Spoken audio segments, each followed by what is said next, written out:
예, 안녕하세요. 그, 주한용 회계사입니다. 이번 시간에는 성실신고 확인 제도에 대해서 좀 알아보겠습니다. 요 앞전 영상에서 법인 성실신고 대상자에 대한 영상을 올렸고, 또 성실신고 확인 비용에 대한 세액공제 그 부분에 대해서도 영상을 올렸습니다.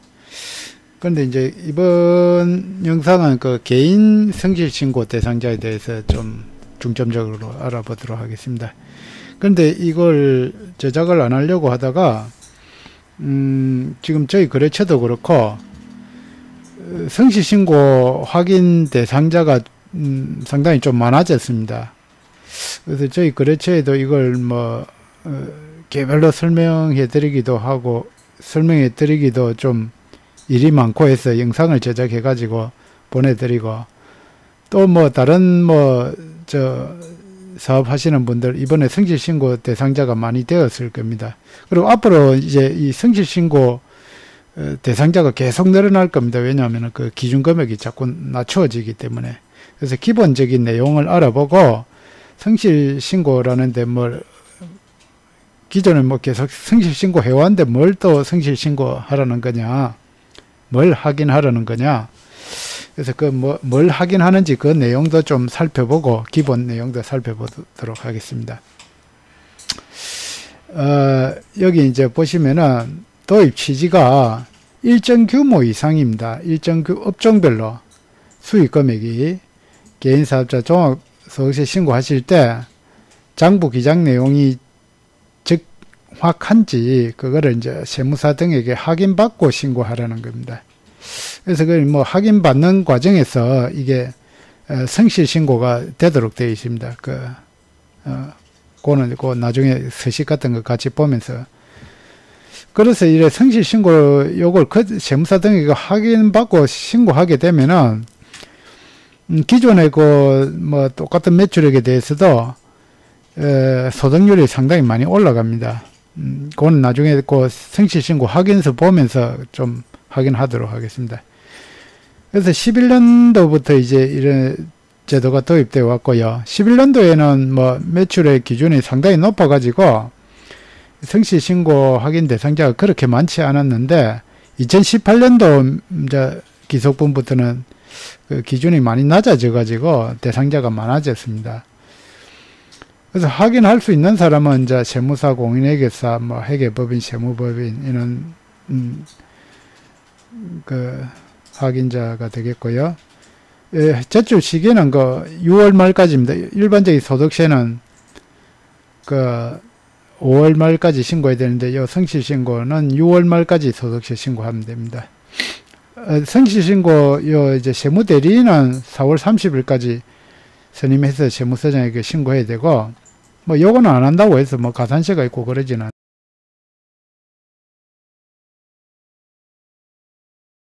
그 다음에 이 성실신고 확인 비용, 성실신고 확인에 대한 지원이 있는데, 일단 앞에 말씀드린 것처럼, 원래 소득세 5월 말일까지 신고해야 되는데, 한 달 연장해서 6월 30일까지, 연장을 해주고, 그 다음에 의료비, 교육비 세액 공제를 해줍니다. 요거는 이제, 원래는 근로자들한테만 세액 공제 해주는 건데, 일반 사업자들은 이거 해주지 않습니다. 근데 이제 성실신고 확인 대상자는 해주는데,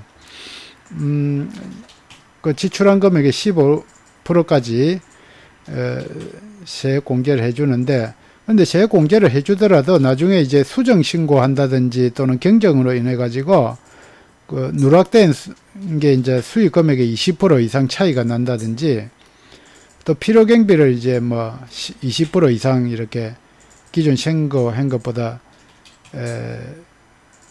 차이가 나는 거죠. 그러니까 필요경비를 과다 계상했다든지 그랬을 때는 전액 추징합니다. 이 세액 공제한 걸. 당해년도 이 세액 공제한 걸 추징할 뿐만 아니라 앞으로 상계년도까지 세액 공제를 배제해주고, 그 다음에 또 성실신고 확인 비용, 요 성실신고 하는데 따로 이제 세무대리인 비용이 발생하니까, 그거에 지출한 금액의 60%를 이제 세액 공제를 해주는데, 가령 개인사업자 200만원을 지출했다 성실신고, 개인 세무조정료 외에 이제 성실신고 비용으로 200만원 지출했으면은 120만원까지, 요 18년 기속분 120만원까지 해주는데, 요 세액 공제 해줍니다. 그래, 해주고, 그런데 이제 요도 아까처럼 이제 수정신고나 경경으로 인해가지고, 그 소득 금액이 10% 이상 차이나, 요 아까 20%지만 요건 10%입니다. 10% 뭐 차이 나면은, 요 세액 공제한 거 다 추징하고, 요것도 마찬가지로, 이후 3개년도에 세액 공제를 배제하도록 되어 있습니다. 그 다음에, 요거는 세무대리인에 대한 제재인데, 근데 이제 성실신고 확인을 해야 되는데, 이제 확인을 대충 했다든지, 그런 식으로 했을 때는, 성실신고 확인 의무 위반에 대한, 사업자한테도 제재가 있고, 이제 확인자에 대해, 확인자가 이제 세무대리인인데, 징계 책임이 있다. 그래서 영업정지라든지, 그런 징계가 있기 때문에 이게 이제 굉장히 민감하게 이제 성실히 할 수밖에 없습니다. 사업자는 이제 성실신고를 안 하면 어떻게 되느냐? 5% 가산세가 있습니다. 근데 이제 가산세가 문제가 아니고, 이 세무조사 대상자로 이제 선정될 수 있다. 근데 이제 이제 업종별로 그 성실신고 대상자가 이 도소매 이쪽이 이제 15억, 18년도 수익 금액이 15억 이상. 그 다음 제조, 음식, 건설, 숙박, 이쪽은 7억 5천 이상. 그 다음 기타 서비스, 개인 서비스 5억 원 이상이고, 근데 여기 보시면은 비주거용 건설업은 이쪽 위로 올라갑니다. 근데 주거용 건물 건설업은 여기에 해당되고요. 요게 하여튼 그런 내용인데, 그 다음에 요 성실신고 확인에 어떤 내용을 확인하는지 아까 처음에 말씀드린 그 내용이 뭔지를 한번 확인을 해 보겠습니다. 요 한번 PDF 문서가 열리는데 작게 보이시면은 요 컨트롤하고 더하기 버튼을 이렇게 눌러주시면 마이너스를 누르면 조금 작게 되고요. 자, 성실신고 확인서가 있는데, 기본, 인적사항이 나오고요. 그 다음에 성실 확인 주요 항목 명시서가 있는데, 사업장 기본사항, 이런 식으로 나오고, 사업 내역, 주요 사업, 그러니까 매출처가 총 매출액 대비 이제 5% 이상 중에서 거래처 상위 인적사항이 대충 나오고, 매입처도 매입액에서 5% 이상 차지하는 상위 5개 업체, 그 다음 주요 자산 명세를 이제 이렇게 기록을 하시고, 그 다음 차입금과 지급이자, 요것도 이제 이런 식으로 기재하고, 그 다음에 수익 금액 신고 현황, 부가가치세 가세 표준하고 어떻게 되는지, 그 다음에 매출 증빙 발행 현황이 이제 우리 손익계산서 매출액 중에서 세금계산서 이런 식으로 또 차이 금액이 있는데, 그러면은 그런데 요거는 이제 적격증빙이니까 적격증빙으로 매출이 일어났고, 그 다음에 순수한 현금 매출이 되겠죠. 얘는 그런 게 어떤 원인이 뭐냐, 그런 기재하고, 그 다음에는 이거는 이제 원천징수된 상 봉사료에 대한 그런 내용이고, 이것도 마찬가지고, 그 다음에 부가가치세나 개별 소비세, 요는 유흥주점에 해당이 되고, 그 다음 요거 이제 중요한데, 필요경비에 대한 적격증빙 수치 여부를 검토하도록 되어 있는데, 요 표준손익계산서 항목 중에서 매입액이라든지 여러 계정 과목에 대해서 적격증빙 수치 의무가 없는 거, 건당 3만원 이하, 또는 다른 또 법에서 적격증빙 수치 의무가 있는 거, 그런 거에 대한 내용을 적도록 되어 있고, 그리고 또 3만원 이상은 이제 적격증빙을 수취하도록 되어 있는데, 적격증빙을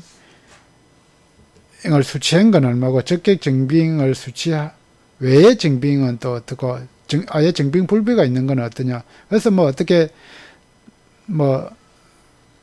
이게 불비하게 그러니까 증빙이 없으면서 경비를 계상할 수가 없습니다. 여기서 다 이제 드러나기 때문에. 그래서 이런 식으로 하고, 그 다음에 요 표준 손해익 계산서에 급여 지급 현황을 또 단기 계상액은 얼마인데, 그래서 비과세되는 금액이 얼마고 과세 대상 제외는 얼마냐, 가령 식대나 차량 운전 보조금은 얼마고, 이런 걸로는 얼마고, 요거는 뭐죠? 근로소득, 요는 정규직, 또 차이 금액이 얼마냐. 그래서 또 이제 표준 원가 명체에서도 아까 위에 그 표하고 마찬가지로 이런 식으로 쭉 해야 되고, 그래서 증빙이 없이 할 수가 없고, 또 적격 증빙이 아닌 걸 어떻게 이어가지고 하는 것도 이렇게 다 발라내도록 되어 있으니까, 그거에 대한 이제 소명이 이제 필요할 수가 있겠죠. 요것도 아까 마찬가지고. 그래서 3만원 초과 거래에 대해서 적격 증빙이 없는 비용의 명시. 이거는 이제 원인을 이제 다 기재해야 되니까, 하여튼 여기서 다 드러나게 돼, 성실 신고가 되도록 되어 있습니다. 하여튼. 그 다음에 또 인건비 이런 거에 대해서, 요는 인건비는 아닌데, 어쨌든 요 특수관계자, 배우자, 직계 좀비석과의 거래 내역을 또 이렇게 기재하도록 되어 있습니다. 대표자 본인하고, 이거 뭐지? 거래 내역. 요거는 법인과 거래 내역이고, 그 다음에 또 인건비 중에서 이제 배우자 직계 좀비속에 대한 또 인건비는, 요런 데에서 이제 또 가공 인건비가 있을 수 있으니까 세세하게 다 기재해라는 거죠. 그래서 이게 실제 근무했다면 상관없는데, 근무하지 않으면서 이런 식으로 기재했는지 여부를 다 이렇게 낱낱이 까발리게 되어 있습니다. 그 다음에, 차량 운영, 업무용 차량 운영 현황도 이렇게 이제 딱 기재하도록 되어 있고, 사업용 계좌별 잔액 현황을 이렇게 기재하도록 되어 있고, 자, 여기 이제 세무대리인이 이제 특이사항 기술서를 작성해야 되는데, 자, 3만원 초과 거래된 적격 증빙 비치 여부,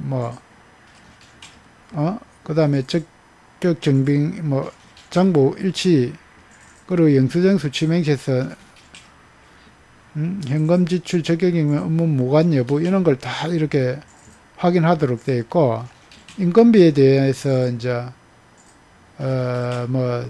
여기, 직계 좀비석 배우자가 유학이나 군복무, 이런데 인건비 지급했느냐. 요거는 예시입니다, LPC. 그 다음에 차량 수는 한 대밖에 안 되고 과다 계상되는 거라든지, 이런 거 규모에 비해서 과다한 주유비, 또는 사업에 사용하지 않는 배우자, 이런 차량, 소유 차량에 대한 주유비를 여기에 사업 경비로 때려 이었지 않았는지, 통신비 마찬가지로, 복리후생비도 마찬가지로 쭉.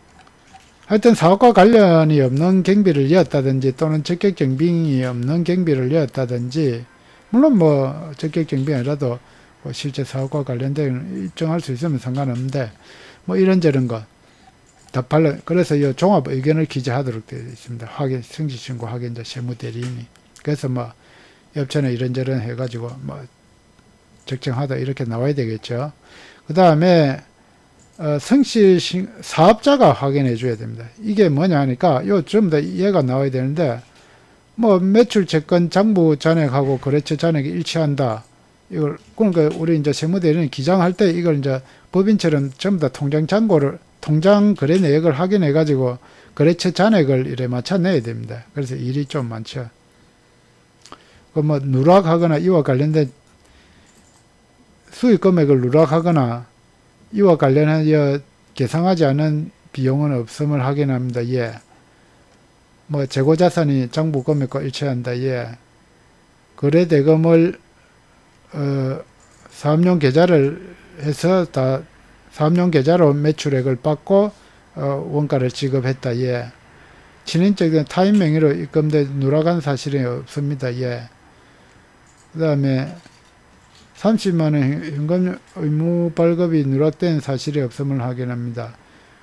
봉사를 인적 용역 어렵죠. 이런 게 대해서 다 예 이런 식으로 나와야 되고, 예, 여기 이제 성실신고 확인서고, 그 다음에 이 성실신고 주요 문의사항을 또 잠깐 보도록 하겠습니다. 요거는 열어보시면은 요것도 컨트롤 플러스 요 이제 주요 문의사항을 보면은 그 수익 기준이 되고 판단되는 수익 금액이 간주 임대료 판매 장려금, 그 부가세 신고할 때 신용카드 발행시액 공제액 이런 것도 다 그 매출액에 포함해서 그 판단하셔야 된다는 거고, 두 개 이상의 업종을 영위할 때는 주업종 수익 금액을 기준으로 하고 거기다가 플러스 주업종 외의 수익 금액은 주업종 기준 판단 기준 금액으로 이제 환산을 해야 된다는 거죠. 가령 내 업종이 도소매업이다 하면은 도소매업은 15억 이상 돼야 되잖아요. 근데 도소매업은 10억인데 가령 그 제조업이 뭐 7억이다, 10억이다. 그렇게 되면 요거는 이제 제조업이 가령 3억이다. 요거는 도소매는 10억이고 3억이면은 요게 7억 5천이잖아요. 요 기준 금액이 7억 5천 분에 요게 도소매가 15억이니까 더블 해야 되니까 16억이 나오겠죠. 6억이 되잖아요. 더블 3억인데 6. 그래가지고 그러면은 이제 성실신고 대상자가 되겠죠. 그 다음에 비과세 수익 금액은 할 필요가 없고, 그 다음에 공동사업자에는 전체 사업장을 기준으로 한다는 거고, 그 다음에 이제 중요한 게 각각의 사업장에 대해서 성실신고 확인서를 제출해야 됩니다. 각각 사업장 각각에 그런 게 있고, 일부 사업장에 대해서 이 성실신고 확인서를 제출하자면 세액공제를 적용받을 수 없다. 요거 주의하셔야 되고, 그 다음에 이 어업의 교육비는 최저한세 적용 대상이고, 아까 이 성실신고 확인 세무대리인 비용은 최저한세 대상이 아니라는 거, 그런 거 요 밑에 보면은 이제 사례가 쭉 나오고, 예규도 이런 식으로 쭉 나와 있는데, 이거 다 설명하려고 하면 내용 많으니까 필요하시는 분은 쭉 읽어보면 되겠습니다. 그 이상, 성실신고 확인 제도에 대해서 살펴보았습니다. 좀 급하게 좀 하긴 했는데, 어쨌든 이 성실신고 대상자가 지금 앞으로 계속 갈수록 많아질 거고, 성실신고를 해야 되니까, 좀 철두철미하게 좀 관리를 해야 된다. 그런 결론밖에 안 나옵니다. 세무대리인하고 잘 상의하셔가지고. 이상 마치겠습니다. 예.